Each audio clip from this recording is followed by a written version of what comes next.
Alors,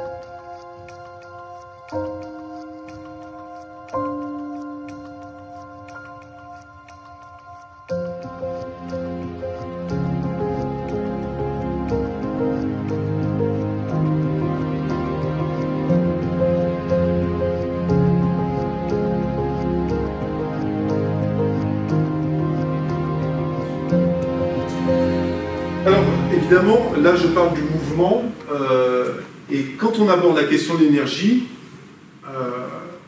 9 fois sur 10, pour pas dire 10 fois sur 10, on développe toujours la question du mouvement parce que c'est très parlant.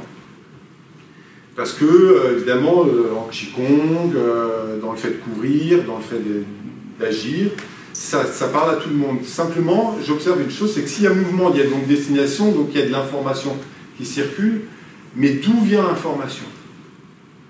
C'est-à-dire, s'il y a déplacement, il y a point d'arrivée, mais il y a bien une source à la base. Et la question, c'est que, ça c'est un point important en tout cas dans la nouvelle psychologie, c'est qu'on ne pense pas l'énergie en tant que source. C'est jamais pensé en tant que source. Alors vous allez me dire, c'est pas tout à fait exact, justement on parle tout le temps de source d'énergie, mais si vous regardez bien le détail, c'est pas une source d'énergie, c'est plutôt une ressource.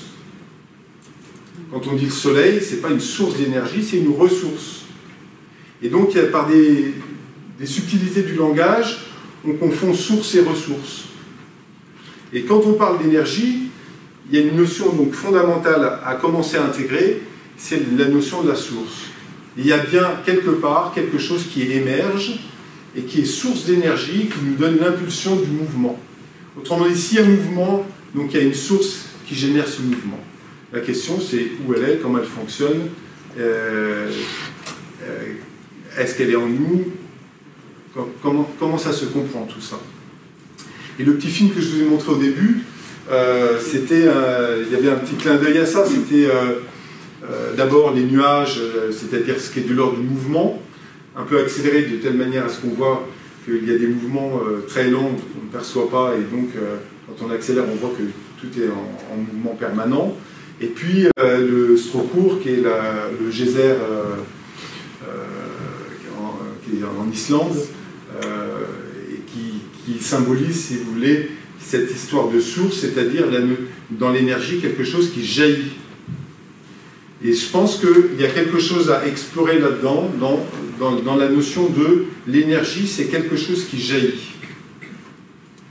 Alors, on va voir, comme je disais, d'où ça vient, comment ça se travaille, est-ce que c'est abordable ou pas.